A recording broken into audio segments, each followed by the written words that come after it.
Getting back to work on the Allstate project here. When I got started working on that, fixing that airplane, why I just put all the Allstate parts in boxes here. I didn't pay a whole lot of attention to what I was throwing in there, and I probably should have. But I'm pretty sure everything in this cardboard box are things for the Allstate, because I got the Allstate manual. It's only been a couple months ago. But, one of the things I was looking for was a wiring harness, because I figure that's the next step I have to do. And I'm pretty sure this is it. My reason being for thinking that is that somewhere on here, right here, I found a little bit of that metallic blue paint is on that wiring harness. So I'm pretty sure this is what has to go in the frame and up to the headlight here. So I'm going to start cleaning this up and looking at the ends of these wires and things and getting it ready to try to slip back through that frame. That's one of the things that's worried me, is how I'm going to get them wires through there.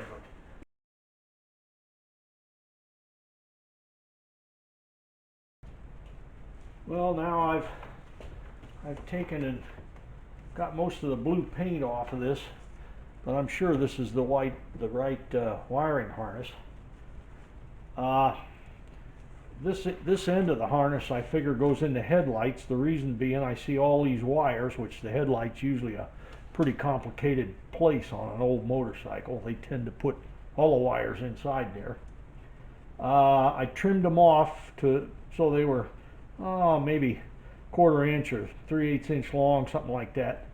I'm going to probably put solder on these. These old Puch bikes used to have screws that would tighten up, and that's how they connected the wires. On this end, I found, just inspecting this harness, but I don't know if you can see it or not. Let me look in the camera, see. That's pretty hard to see. Anyways, right there looks like a set screw tightened on that wire, but it was on the insulation, so that might have been giving somebody some problems with a bad connection, because they tightened it nice and tight, but they're just squishing insulation. They didn't get the copper inside. The other thing I noticed is the heavy wires, like this one, is particularly heavy. It's much heavier than this white one here, but that's probably a main battery wire or something. That's 6 volts. You need a pretty heavy wire. In fact, all of them are heavy than a modern, they're more heavy than a modern motorcycle, because these are 6 volt. And I think these red wires are probably positive wires to the battery. This right here seems like both wires are attached to some sort of a little metal thing, like a little metal grommet, but I have no idea if that's original or not. It doesn't really look like it to me. It looks like something somebody cobbled together. I found another one like that, but this just seems to have one black wire on it, and it wasn't attached to anything on the harness. It was just tangled up with it. So, but it looks like, because this being on there, it's probably went on a battery post somewhere, and being as it's black, I'm thinking it might be a ground wire for something. And I'm not going to kid you, I'm worried about it, because it's pretty hard for me to do wiring. I get so confused. I'm easily confused, so this kind of stuff really gets me. But all you have to do, I guess, in my way of looking at it, is I'll just keep working at it until I figure it out. I don't really know that anything here is correct, because this thing was around since 1955, and it could have some things wrong with it. So I'm going to try to solder the ends. I've got everything cleaned off with some acetone.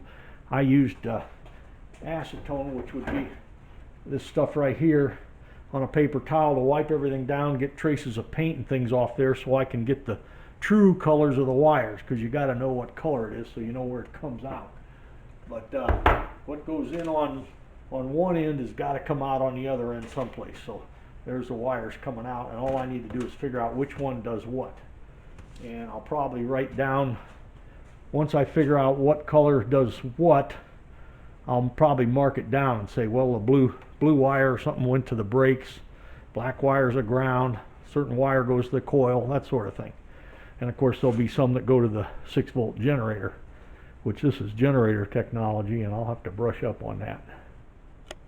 One of my problems here is that this wiring diagram, I think, is for a later model. What makes me think so is this taillight is quite a bit different. This is maybe like they had on in 1966, and it would have been an acceptable taillight. This 1955 had something very similar to what the mopeds had on them for a taillight, which I didn't think was very safe. It's not big enough for actually riding on the roads, which I wanted to do with this thing. So I did put a different taillight on, but the wires work the same way.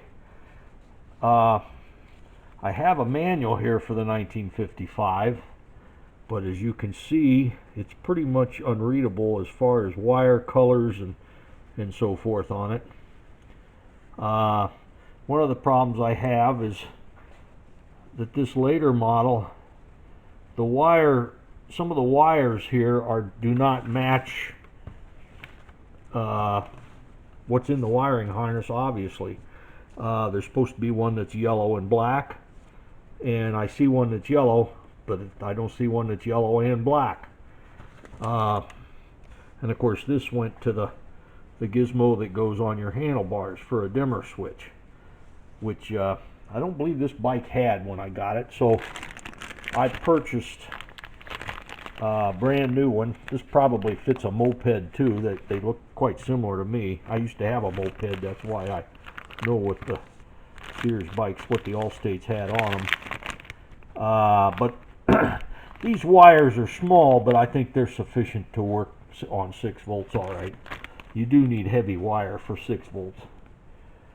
And these wires have to go into the switch where your ignition key goes into the headlights. So this is going to get kind of complicated here.